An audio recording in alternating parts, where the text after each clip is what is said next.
an ultimate global podcast. Hello, and welcome to our special weekly podcast on trending international and social affairs. You're listening to Saurabh Kora and George Mavros from Sydney. So good morning to one and all to another exciting episode of Ultimate Global Podcast. Today, we are running this episode as a very special series of episodes for the CEOs, founders, and co-founders. I love talking to new CEOs and founders because there is always so much to learn from them. There is some sort of learning element that you can put into your daily life because they have been successful over a period of time. They have gained experience in a range of different industries, and they have gone through a series of activities which you as an individual, especially for me who is still in 20s, mid 20s, would really love to learn so that I can aspire to become something like that in the next 20 years.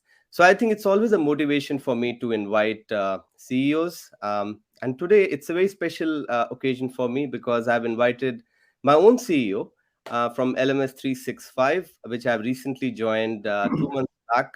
So it's really exciting to have you, Rasmus. Thank you.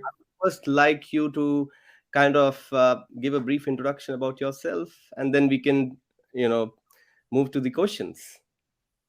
We can absolutely do that. I'm a little bit older than the 20. There is a bit of gray hair and stuff like that. So yes, there is a little bit longer in life here, but married to the same woman for nearly 25 years, 2 kids in their teens. So yes, living a family life together with a business life. In business, I've been fortunate enough to be part of exiting businesses for nearly $1 billion. I've raised capital multiple times. I've been in businesses with $0 in revenue that we've grown. I've run business lines that were $300 million over the course of my career. And then, as you say, I've been lucky enough to, over my career, have a lot of people who've been very kind to me, who've helped me, who've been my mentors and given me good advice, because you don't get to this place without a lot of people wanting good for you, giving you good advice, and you don't get here without listening to what people have to say to you. So I'm very, very happy you're here and very, very happy to have this conversation with you. Absolutely. And thank you so much for you to reach out to me on LinkedIn and fully supporting this podcast. It's been a very long journey for us in the last 1 year. We have invited around 52 speakers from 12 different countries. And you're the 53rd speaker. So it's been a long journey for us in terms of inviting a lot of people. And the main purpose of this podcast is always to generate conversations, create value in the lives of people through the discussions that we have. Yeah. One of the first things that I would really love to touch from you when we are talking about thinking from a CEO's lens is what it is like to be a CEO on a day-to-day basis. So how does your day look like as a CEO? Let me start with the role as CEO, because you get to be involved in everything. And the first thing you have to accept is that you are not the best at everything. It's one of the things that I at least have had to learn throughout my career. As you progress, you're probably one of the best at your job. You can do a lot of stuff with the job. And when you end up as the CEO, you realize that's no longer true. Actually, everyone is better at their particular field than you are. And that's a great thing. And it's also a scary thing, right? Because it means that you become the ultimate coach. You have to rely on the team to deliver results. You cannot fix everything yourself. And if you start to run around and try to fix everything on your own, you'll just be spun around. And I think that's the biggest learning growing into the role of a CEO. I'm happy I didn't have the role of CEO when I was 25. I feel I've learned a lot throughout my career. I've been fortunate enough to have a lot of different fields of expertise under my helm, everything from marketing over pre-sales, over sales, over strategy, customer success, even development. And that kind of breeds you into accepting that you need to rely on everyone else. And I think that's number one for the CEO role, at least. And that's the lesson learned in order to really embrace that role. So what has been the biggest driver in when you were going through those roles of marketing, strategy, sales, what is the one driver that really motivates you to be passionate towards whatever you are doing? Because I think a lot of people who might be listening today, or who might be on the verge of becoming a CEO, might want to take some lessons out of your story and out of how you reached this stage. Um, Always want to be the best. Always think that you're not good enough. Always push yourself, push the limits of what you think you can do. And one of the things, again, and I would argue that if you took me at my beginning of my career, taking criticism would not be the easiest thing, because I thought it would be something against you. It would be something you're not doing right. It's something you've not understood right, and therefore you would argue back. Actually, later in life and closer to a CEO role, you start to accept that as this is actually, look at this as ways to improve. You may not always agree. You may not always be in alignment with that, but you should listen, because you might overlook something. And especially, again, with the number of things you can be doing in a day, you can go everywhere from how's our cash collection doing? How's our sales doing? Are we delivering enough support? Is our operation operational? What's on the roadmap? You can simply dive into so many things that you have to accept that people will have a different view, and actually often a better view. And over time, I've learned to try and give as much of what I know to people, so allowing them to make the decisions, because it makes your CEO life a lot easier.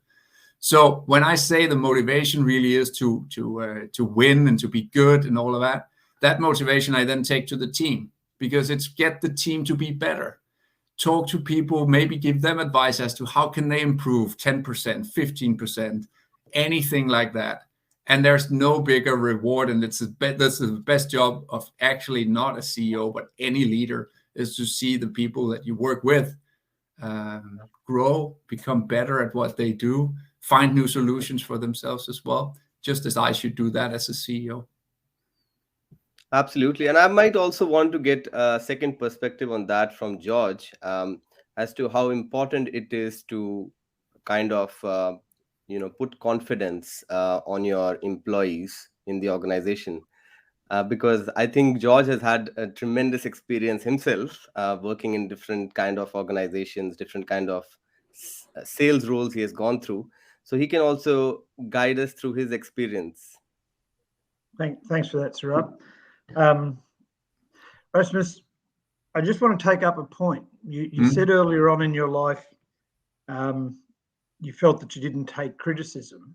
Yeah. Well, and you've learned about that. I've run numbers of businesses, nothing the size of yours, and I've coached many people in business. Yeah. And I refuse to accept criticism, and I refuse to give criticism. Yeah. What I accept and what I try to do as a CEO is critique. Yeah. And the differentiation for me was I had a wonderful mentor who never, ever in my memory criticized me. He always critiqued. To me, criticism is when I put you down with no advice, with no real benefit. I just want to tell you how terrible you are. So as a CEO, I adopted what Jeff Penny did with me. I never criticized my staff. I critiqued what had occurred and offered solutions. And I think as we grow as CEOs, we learn better to do the critiquing and not the criticism. And the good CEOs are the ones that understand the difference between those very similar yet very different words. I'll say this. I'll say this. I agree with you 100%. I am not a native English speaker. I understand the subtlety when you play it back to me. And I will. Maybe if I may, I'll give you a very personal story about how this can actually play out. In one of my former jobs, I grew up in product management. That's where I started. I still love the discipline of product management. I think it's a phenomenal discipline. Being younger and being very confident in my own abilities, I went like any product manager would do. Oh, we can sell 10 million of this next year. hey, sales, come on, where are you? This is a phenomenal new product, everything like that. I work with a CTO who was phenomenal technical ability, but he was always, I'll just protect the development. So him and I were very rarely in alignment. The CEO actually brought both of us in and sat us down and said, both of you, you're too clever for yourself. And that may come across as criticism, but I'll tell you how he offered that into a critique. He took both of us and moved us one to the right. This means he said, Rasmus, you've never carried a bag. So therefore you just call a number and you don't know what it means to carry a bag and actually sell. You're running a sales region for the next 6 months. By the way, CTO, you actually don't know what it means to have to build value into the product. You just build whatever you want to do. So guess what he had to do for 6 months? Run product. Yeah. And the thing that happened was the CEO was a fairly stern elderly statesman type of person. He pulled me in, did a sales review, and you've run sales organizations. You know, if you want to pick a sales pipeline apart, you can, 100%. So he picked me apart 200% and went, Rasmus, what do you think you're doing? I made all the rookie mistakes because it was a new field for me. He pulled me back and said, here's what you do for next week. Here's how you should think about it. He brought me in next week. He eased the pressure off, let me excel at trying to articulate the same thing, forgetting the rookie or overcoming the rookie mistakes. And after that, when he moved both of us back, I have been very cautious about how you deal with product and how you talk about it and how you talk about future growth of products. I know what our CTO learned from that perspective as well. He and I were fairly much aligned ever since that day. And the one thing that the CEO got out of it was that he got two much better executives out of doing it this way. Yeah. And I'll forever be thankful. Was it probably more criticism to begin with? Yes, but the way it was executed ended up being a very great critique of something that I, in my career that far, had not seen and had not realized. And that's made me a lot better today compared to had I just continued my ways. And that's a really great way, which felt not too great at the time, because you really felt like I went from something that I knew 100% to something where I actually failed the week after. And that felt terrible. He helped build it up. And the funny thing is, this CEO, still today, he did it with a lot of the team members. He's still engaged with us. He still sees us as his upbringing. He's proud when we succeed. So I think that's a great story of how criticism and critique end up being the same thing. And me not being a native speaker will probably use the wrong word, but not at all. Not at all. How you get there. Think many people confuse the two, and the great CEOs, whether they realize it or not, the great leaders, the great CEOs actually do critique rather than criticism. Yeah. And the ones that don't are the ones that people say, I don't like working for him. It's a terrible person. The culture's not right, because they create. Criticism is a negative thing. Critiquing is a positive way of delivering criticism. Because I have to be careful in these podcasts, because Saurabh doesn't let me in all the time because he gets too enthusiastic. So with somebody like yourself, I have two questions for you. Yeah. Many people see the role of CEO. They're lucky. They just sit up there. They do whatever they want. Blah, blah, blah, blah, blah. I know you've heard it. I've certainly been told it over the years.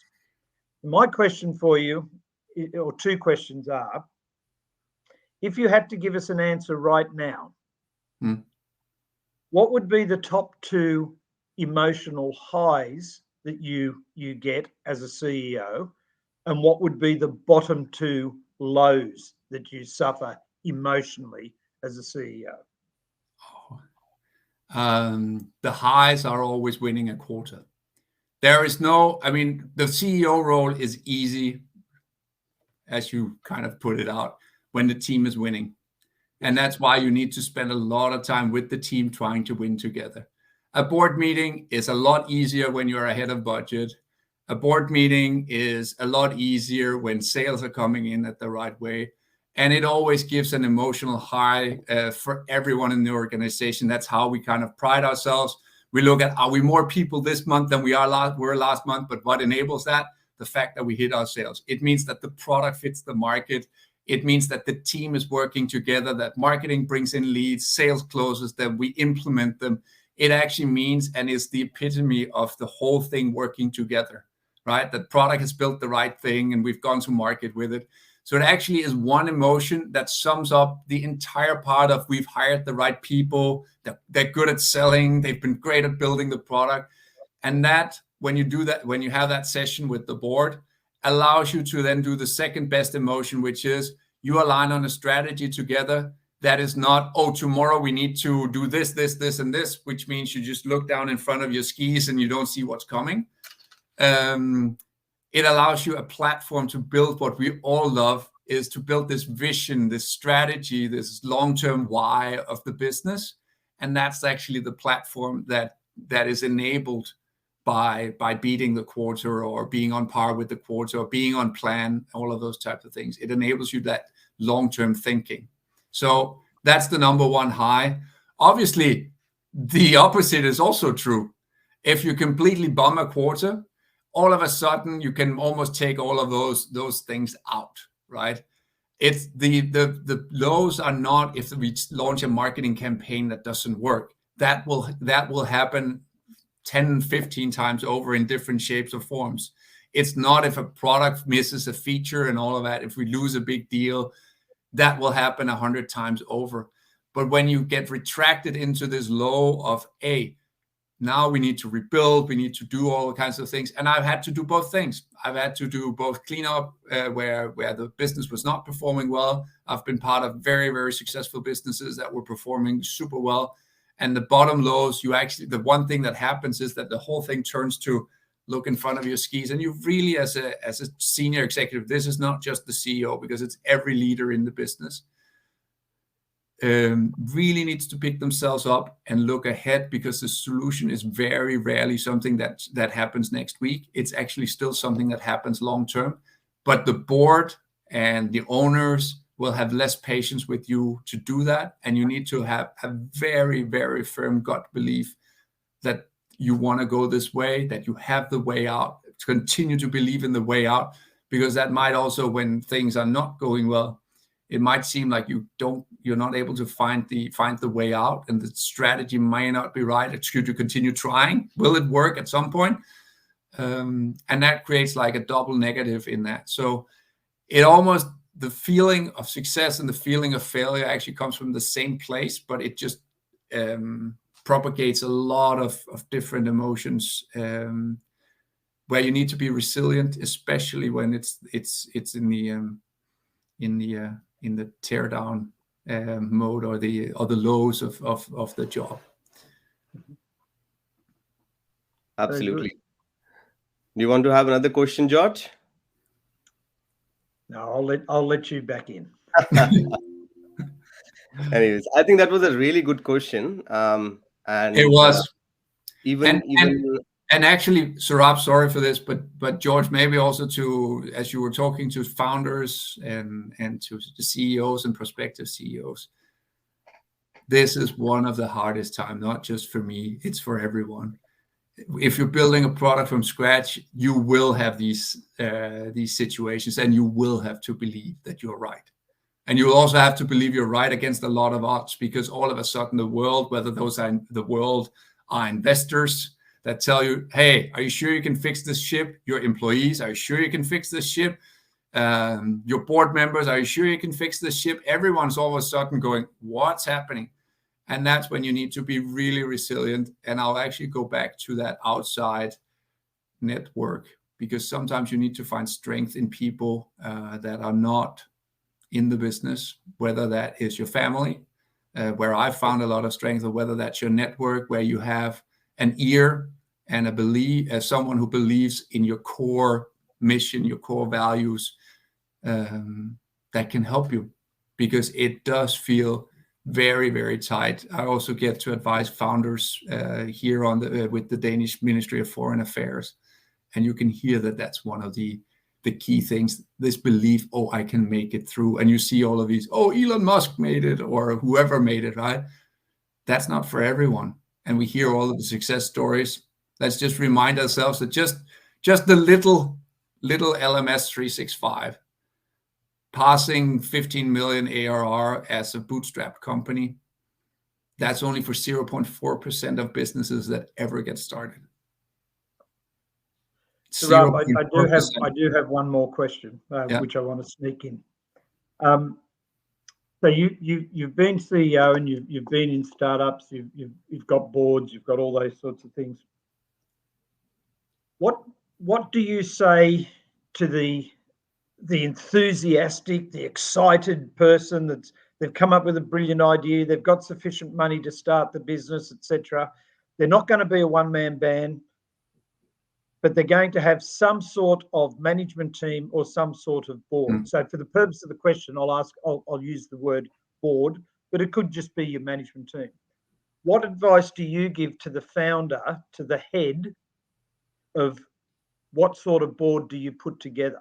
So when I took on a company, the very first person that I was the managing director and I was the CEO, but I had 10% of the company. The owner of the company had 60%.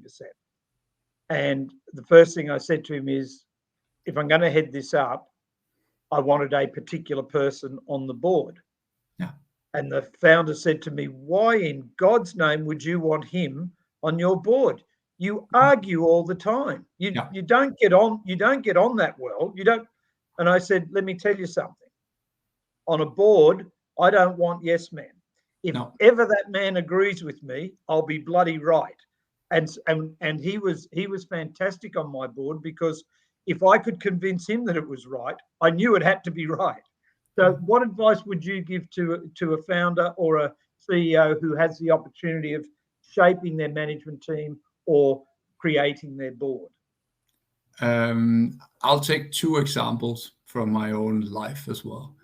I have a person called Morten Brøgger. He was my CEO and partner for nearly 14 years. I worked with him. Whenever anyone asked us about our teamwork, we knew we had strengths and weaknesses, both of us, and we accepted that. But most of all, we were never yes men. We've argued like an old married couple, probably a lot of times in front of people, where people would go, don't these guys know each other? But we always would say that's how we found strength, because the solution was never in Rasmus is 100% right or Morten is 100% right. Sometimes Morten was right, and sometimes I was right, and we would accept that and move on. And sometimes the solution was 75, 25%. But what we always agreed was whatever that balance was of who was more right, the outcome was better for us having had the disagreement. So that's number one. I agree with you on the yes men. Do not find them. That will not help you. And the other thing is, I'll take my first boss ever, Sven Lausus. I started in Nokia long time ago as a product manager. I was fortunate enough, Nokia was growing phenomenally. And thereby they started a development department in Denmark, and they were hiring a whole new product management team. And Sven, and I actually told him this as recently as last, it was just early last year, actually, I talked to him and recaptured or rehashed the story. He basically built a team of some young talents. We were two young guys on the team. We had three really old veterans, and he had this mid-tier of super talented, kind of middle of career. And what that actually meant was that I started out my career in the best possible way.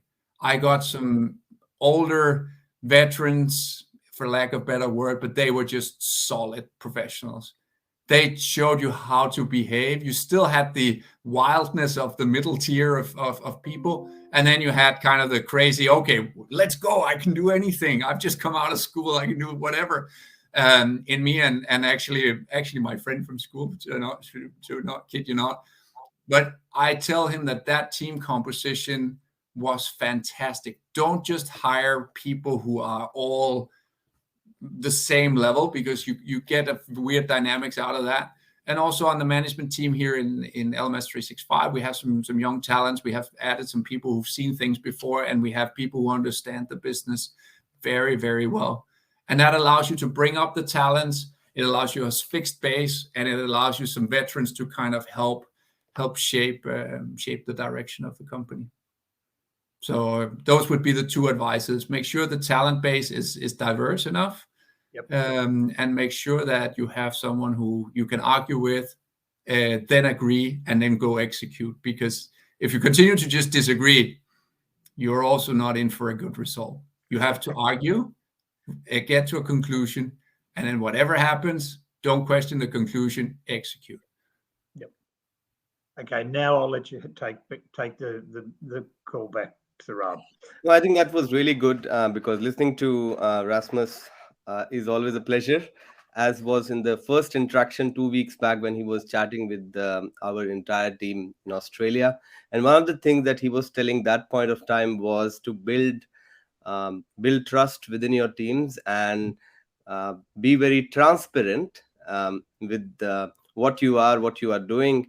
Would like to know, more context on that part, Rasmus, because a lot of the times we don't understand the meaning of trust and transparency. Literally, we know what it means, but the depth of these words are definitely important to understand, because I feel that it's definitely not easy to build trust and transparency, not only in your personal life relationships, also in your professional life relationships, and the things that you do both in your personal and professional life. So would you like to highlight on the context of what you meant at that point of time when you said trust and transparency? It comes from the fact that as a CEO, you have to accept you're not the smartest person in the room about a certain subject. And often you will ask the CEO to make 5-minute decisions on things that you will get briefed on and then try to make a decision. Obviously, you may have context for the entire business at that point that will make you able to make a good decision. But often the person asking for that decision has a better context. And that means that from the CEO chair down, or towards the team, I should say, you need to be transparent and give them as much information as humanly possible. There are things that you cannot give, but as humanly possible for them to make the decisions themselves.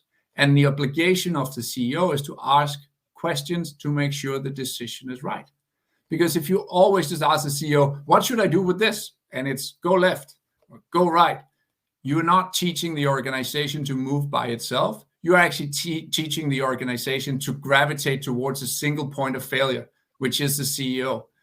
And again, it's this voices of people thinking through. The more people you think through a problem, and the more questions you can ask, the better the decision becomes. But obviously, you need to give people as much context as they can, because that will enable them to make the right decisions for the business, and it will make the business move faster. And just to put a final piece of color on that, I've been lucky enough to work in the industry that is mobile roaming. This means I've actually had customers in every single country bar one in the world. That is North Korea. That's the only place in the world where they don't have roaming. And that means that even this transparency and making decisions, you have to put into a cultural aspect, because it's not every culture. Denmark is renowned for having a low hierarchy type of decision. That's not in every culture. So you also have to put the transparency and the decision power into a cultural aspect of being able to make decisions in cultures that have different hierarchy structures, different sort of power distance structures, and all those kind of things. But I've also been pleasantly surprised that if you run this type of system, and if you explain to people what this is, there's not that much different in any cultures, because everyone wants to be good. Everyone wants to make the decision. Everyone, if you trust them to make mistakes, will actually make that decision. But the key is in trust them to make mistakes, because some cultures also have a higher degree of zero failure tolerance, which you need to enable. And that's, again, probably it is a typical Scandinavian value to have that type of belief system. But if you can explain that, if you can show that in the way you work in your daily life, it helps everyone. And I'm still to try and find a culture where it doesn't work. It may take longer to get there, but that's a very, very interesting global perspective when we all think we're a market of one, or everyone's so different. Actually, the trust, transparency, belief, and the ability to make mistakes without with a certain set of empowerment actually sits deep within every human being, and everyone wants to be good. Absolutely. And I think I was having a discussion with Paul in my Australian team few days back, and he gave me a very very meaningful advice. He said that I really want you to fail fast and learn quickly in the induction, because I'm still in my induction period. And he said, I really want you to fail fast and learn quickly and deliver more demonstrations of the product independently without any guidance from us. Because when you will do it on your own, you might lose a deal, that's fine, but you learn it. And I want you to learn quickly and apply it in the next one. So, that's one of the things that he told, which stick to my mind at that point of time. I also have another question for you. I know George took away 10 minutes of the 2 questions that were lined up for me. But I will still ask you those questions. Doesn't matter if 30 minutes, 31 minutes, that's fine. The question is, how does your day look like from 9 to 5 as a CEO? Or it's not 9 to 5 for a CEO. I would expect it's always 24/7. If I wanted it to have been 9 to 5, we should never have been both in San Francisco, in Australia, in Denmark. That's not going to happen. You remember 9 to 5, don't you, Rasmus? Yeah, look, we also need to remember that even as CEOs, take good care of yourself and take good care of the people around you. You're never a good CEO if you don't have the support from your home front. Again, you asked me who I am, and I started by I opened with my family. I didn't open with my accolades or my title or anything, because I do believe that one of the things that's important is that you also have time for these things. I do take off on the afternoon. I put my running shoes off. I live in a beautiful mountain, so I take my bike and ride through the hills of Marin to clear my mind and just spend some time where I can just be me. So that's important. So that is part of the CEO life. But obviously, my first thought in the morning is I need to get a coffee, because that's often very early when Europe is still awake. The other part is I try to spend at least 40 to 50% a day on external events. If you're a CEO, you can often get pulled back into a lot of internal stuff.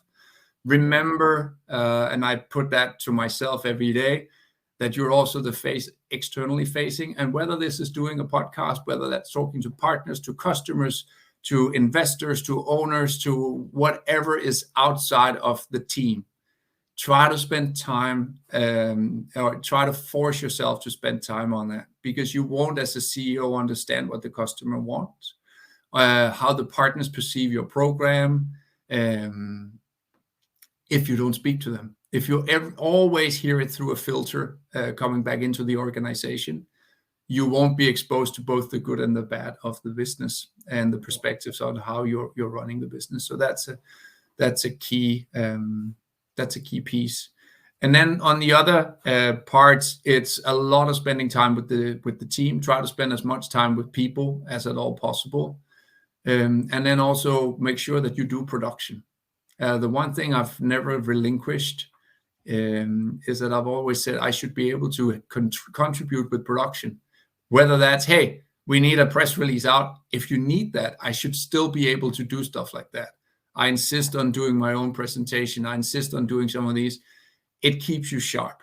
And that sometimes I do actually, or I do make sure that I have an hour or 2 hours to work. And work is not email, work is not meetings, work to actually do production, just to make sure that both I stay sharp and that the CEO role is not I think George mentioned, you just sit there and wait until something happens. But I want to show the organization that if we need to go into trying to win a deal together, If I'm the one who's awake, I'm the one who's helping. I want to show our owners that if we need a presentation on how the market outlook is, I can do that. And I know what this is. And I've done the foundational research to be able to talk in an educated way about it. So if you take that, I want to spend the majority of time on external stuff. The next most important thing is the team.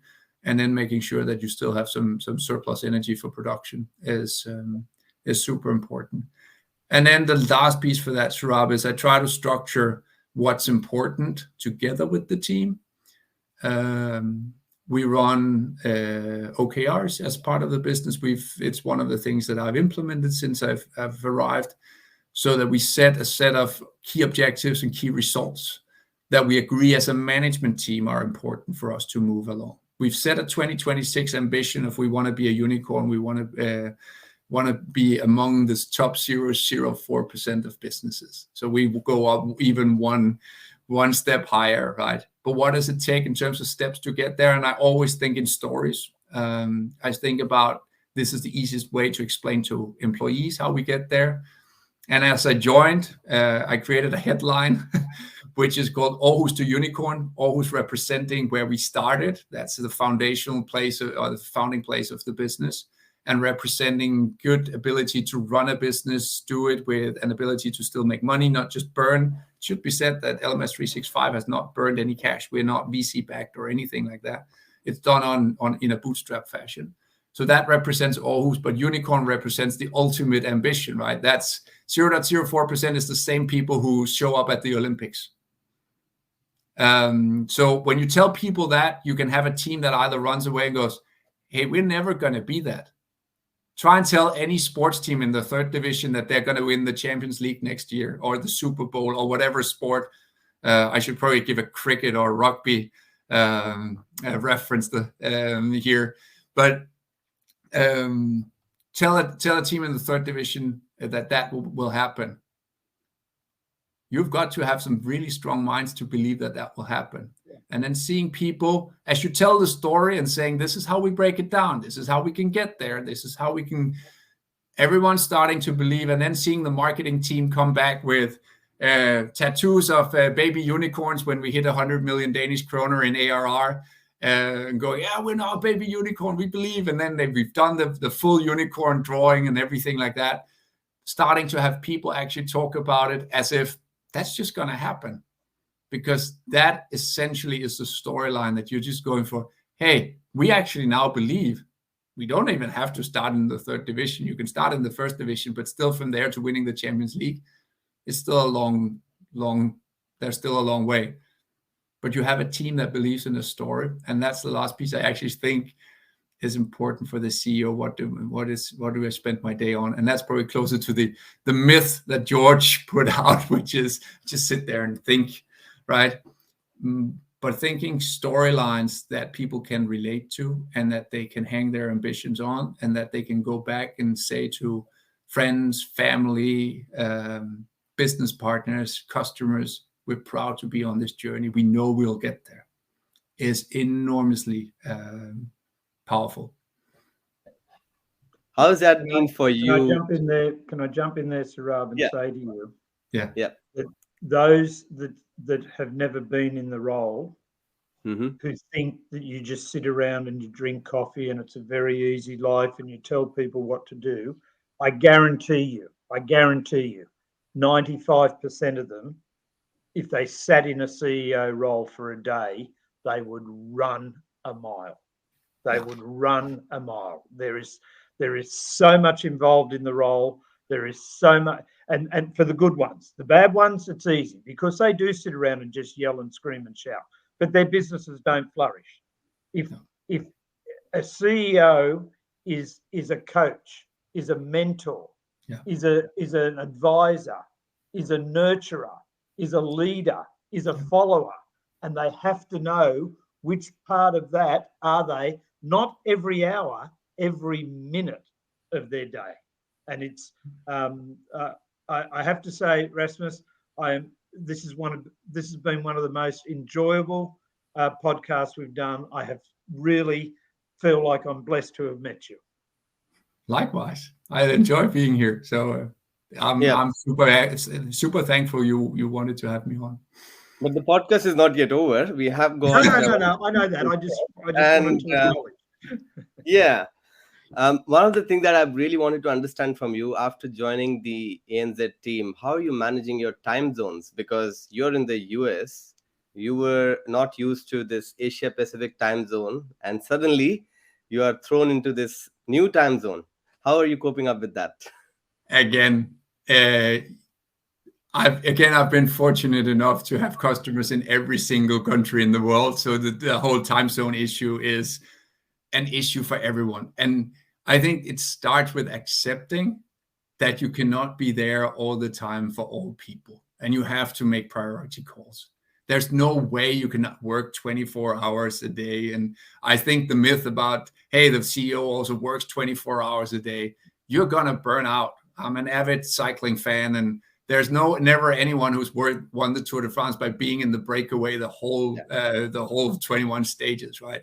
There's a reason for that. So it's about making the priority calls, and then, as George says, it's about feeling where do you have places of certainty.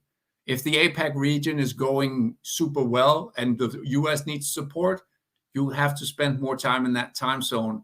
If Europe is under pressure from sort of the energy crisis and everything that they have there, you have to be awake earlier and just move your day up to make sure that you are there where people need, where it's most needed. And you will always have. You're never done, and you will have to make these split-second, it's almost split-second decisions on where do people need the coach the most, right? And it's no different than you watching a sports game and you see that the midfield is breaking apart. Those are the people in the break that you take time to talk to and say, hey guys, the defense is holding up. The offense is actually scoring 2 goals, but you guys are letting them run through you all the time. And that's creating chances for the other team. So it's always finding this balance of where do you put your energy. If you're trying to coach everyone at the same time, you likely will run dry of energy. So it's a lot of that feeling where the team needs to be tweaked or helped or supported. One of the final questions for you, Rasmus, is regarding the product itself. So regarding LMS365, I know about that, but I would like to know from your perspective, why do you think it is the right fit for the customers, and how would you describe your target audience in that sense? And of course, what's the USP for this product that really catches the eyes of the target audience? That was a fairly nice layup for a product pitch, and I'll then let you down and answer it in a completely different way. Because the one thing that I can then add for myself, I'm actually the son of 2 school teachers. And LMS 365 and the mission that we're on is actually more important than what the product does. We say that we want to democratize learning. We want to give learning in the hands of everyone. We want them to be able to find learning in the tools they're in every day. So that's why we build it exclusively for Microsoft Teams. The mission that we're actually on to make sure that learning reaches employees. And it's not just compliance, which we obviously will sell as well. It's not just onboarding. It's how do I get better? Because we started this out by reciprocating I'm in my 20s, I'm close to 50. And as all through our careers, we want to learn. We want to get better. Whether you want to get better tomorrow by doing something, a podcast and learning from that, or I want to get better at understanding a financial metric that I may have never have tried to fully understand. It's us learning about life, becoming better professionals, becoming better employees and colleagues. And that's actually the most important part of it. And we can see that the organizations who implement it, they very often get that reaction. We're probably not the most advanced technology in the learning management space, but we're the technology closest to the users. And that makes me super happy because the target audience of anyone who wants to develop their organization, if there's an organization who doesn't want to develop their talent and bring talent up and make them have access to training, I don't think there's anyone in the CEO position who has that as an ambition. I actually think that would be contradictory to how you would want to run a team. So that's what I'm actually most proud of, and that's the actual rationale behind the product, not the product pitch, because I think that's what really resonates with people. And actually, you had one question that I know you wanted to answer me is, why do you get up every day, and what motivates you when you start, other than the coffee I need to get at very early hours to get started at all? But it's as simple as that. You actually deliver a product that helps people forward. In what part of the world, in what part of any culture is education not important? It's important for every walks of life. However you think about yourself, it's the thing that drives all of us forward, that we become better every day. And whether you decide that is collecting stamps or running 100 miles or whatever you want to be doing, be good at your professional life. That's how you get up every day, because that's how you help people. Yeah, it's so different for different people at different ages. So like for me, one of the things that really motivates me on a daily basis is listening to mentors, and trying to achieve what they always advise me to do. For example, if George messages me on LinkedIn, hey mate, you have to get in touch with this speaker and get him on our podcast, I need to do that within 2 hours, because I consider him as my coach and a mentor, and he's really helped me in a lot of things, in thinking in the right fashion, in my personal professional life. So I really appreciate him for that. And of course, then let me turn the question around. Do you think that changes because you're at my age or George's age, that you want to find mentors you can learn from? There's no pinnacle. There's you never get to the point where you cannot learn anything. Yeah. Of course, learning. You always need mentors. The trick is, Rasmus, I'm now 67. You've got to... At 50, you can find somebody 20 years older than you. At 67, it's starting to get a bit harder, but there are still people. I took on the role of a CEO of a charity last year. Yeah. And one of my very good friends that I've known for probably more than 15, 20 years, he's done a lot of work in charity. And so I contacted him and I asked him, would he be my mentor in the charity side of my life now? So what Rasmus is saying is you constantly want to find somebody that's done that before you, irrespective of your age, if you still want to learn. And unlike you, Rasmus, the day I die will be the day I stop learning. And then I'll learn in a different world. And here's a realization. Coming into this role, the business did not have a corporate social responsibility program. Of all the things I've done, I've actually never built one of those. And I went into our marketing team, and we have a young, talented female, Emma, and she was going, I actually know a bit about this. And I went, that means you know more about it than me. And here's again back to the trust and transparency. And I said to Emma, I promise you that whatever you need, I'll find that. I am 99% sure that the biggest barrier to getting this off the ground is funding. And I said, think about what you need, come back to me, and we'll sit down for an hour and we'll find a solution. And she came back, she prepared a program. This is what we want to be doing. This is how we think about our environmental footprint. This is how we think about doing good. All of those types of things she came back with. And I said, "That's what does that cost?"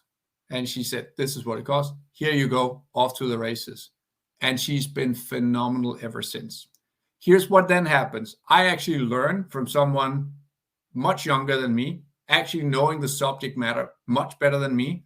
And what I see my own role as is that I can obviously see a talented young female who will become something one day. So for me, that's about giving her challenges in life that someone has been kind enough to give me. early on in life, middle of my career, everything like that. And luckily, I have a board of very good supportive people. So when we talked about this and said, here's how we want to introduce our CSR program, they said, why don't you bring Emma on instead of just doing a CEO presentation? And the two of you can guess how she did. She obviously prepared better than I would ever have been able to do. I asked her to tell me what she was going to present. And I promised her that my broad shoulders, even though they're not that very broad, I'm tall, but I'm not very wide. I'll carry it if you get in trouble. So trust me on that. I'll take, if anything goes wrong, that's on me. And you never actually had to fear because she aced it. And we have strategy day next week. And actually, you know what the board has done? They've asked for Emma to come back and present what's the next part of the story. And here's the thing. I learned from someone much younger than me. I get better by understanding how she talks about it, because the next generation do not talk about corporate social responsibility, purpose, all of that, like I did when I started. My purpose was just, I got a job at Nokia. They make a lot of mobile phones. That was my purpose. And the young generation now talks about it in a different way. And at where I'm at in my career, I need to listen to that. And I'm just so happy that I can expose someone, also still in their 20s, to a board level discussion with some former Apple executives, some Vodafone board members, an actual serious crowd who are able to ask very direct, very targeted questions to understand the business, all of that. And she comes back with accolades. And in my humble opinion, that's what it's all about. I learned about something. I feel I gave a lot back to Emma in terms of her prospering career. And I'll continue to support her, of course. And that, I think, is the best thing. I've never done a podcast. I should probably learn from the two of you how to do that, right? So I can learn from him. That's why I said yes. And I said to him before we started the podcast, listen, whatever I can do to support you, you're teaching me something as well, right? And I think, again, that's the key of it. Mentors come in many shapes and forms. If you have time enough for one more anecdote, I had to thank a person I met 35 years ago. He was my basketball coach, an American who came to Denmark and helped us. Let's put it honestly, we were good athlete, but crappy team. And he made us do all the things that Americans do, fundamentals, be good at stuff before you think you can shoot like Steph Curry. And I was fortunate enough to, when we came to the US, my son is a great soccer player, but he started playing basketball on the worst team. And they lost 40-odd points to 0 the first game. And I asked if I could help. And the dad who was coaching was saying, yeah, you can. And we want to play defense. We want to be good at fundamentals. And they promised me that they would work hard. And I promised them that they would win. And obviously we did. It took a lot of games, and we brought down the scores of the other team because we became good at defense. If we could just get them down to 20 points, that meant we only need to score 10 baskets, we could win. And they did. And the smile on those boys' faces when they won, they didn't believe they could win. But it's the same as always to Unicorn. Set them in a motion that they start to believe, orchestrate the movement towards. And when they did win, I called my former coach. He's now coaching down in San Jose, a college here in there. So he's actually almost where I am. And he has a very particular surname, Peter Diepenbrock. And I wrote him and said, Peter, I've passed on your heritage. I've done exactly the same like you did to a crappy team in Denmark who went from playing really bad basketball to getting to the championship games.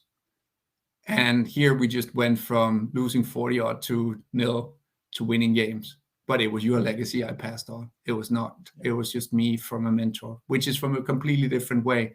But the way of thinking about business in fundamentals, being good at that, and then adding things on top and motivation and motion towards is true in many walks of life. Yep.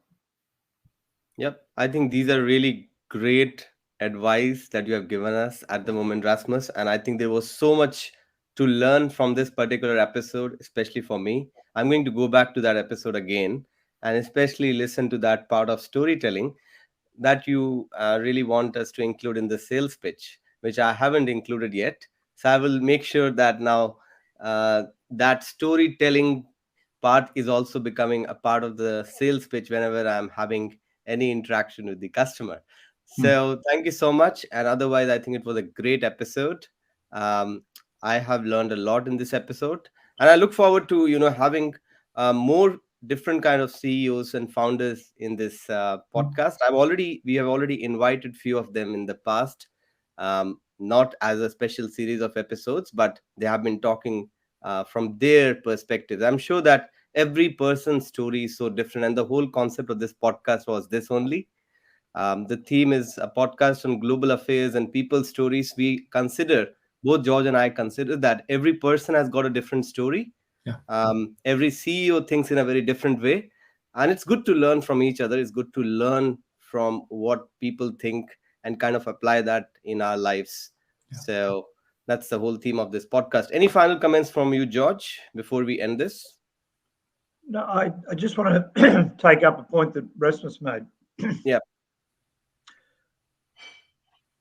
Experience is not necessarily connected to the number of years you've been on this earth. And it's like Rasmus has said he's learning about a podcast from you. When Sarab approached me about the podcast, I said yes. I'd never done one either, and I've learned many things from you. So the clever person finds people that has got the experience before them and has learned from it, and that's the person that you use. And it's like my friend Jim in the charity zone. I think I'm about maybe 8 or 9 years older than Jim, but I am much younger than Jim in my experience and knowledge of working in the charity. So people need to look at who they bring in and who they get their guidance for. Don't think that the youngest person is the smartest pencil in the box. Don't think that the oldest person is the smartest person. Very true. One of the special ideas that I had given before to Paul as well is the special series of episodes for L&D and HR specialists in Australia and New Zealand. And we can take it further as well to other continents as well. So that is also a really good approach, I always feel, to not always hard sell, but have that soft selling approach where you're trying to form a community, where you're trying to become an expert in the industry. And once you become an expert, people will find you credible, people will find you trustworthy to interact with, and to buy your product. That's what I think. And that was one of my ideas that I suggested to him. And I'm sure we are going to implement it pretty soon in this region by working together. Do you have anything to say on that, Rasmus, before we end this podcast? I think a lot of that obviously lies in the brand as well. It's how you treat other people. It's how we behave as a business. So absolutely, yeah, the storytelling is a big part of why people buy all kinds of products, not just software products, not just clothing products, everything like that. I think I've never seen as many postings on LinkedIn as when Patagonia handed over the company to Earth, of all, right, and said, we will not make profits from this. It will all go to make Earth a better place. So obviously, that's a brand equity. And the brand equity doesn't have to give the entire company back to Earth, because we cannot always all do that. The first person has done that. It's that's Patagonia's brand, but you can absolutely be the ones who enable everyone to learn the way they want to learn, and give abilities to organizations to extend that to every person in their organization. And if that's our brand, then we're all behind it.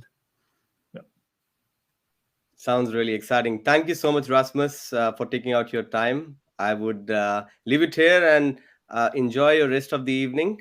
And I don't have, you have a public holiday tomorrow, isn't it? I don't think so. Yeah. But again, back to the globality, someone will be working. Yeah, of course. Excellent. Thank Sir you so Rob much, and George, Rasmus. it was a privilege and a pleasure. I'm humbled you wanted me on the podcast, and thank you for a phenomenal discussion. I really enjoyed that. Thank you. Thank you so much. I look forward to future discussions.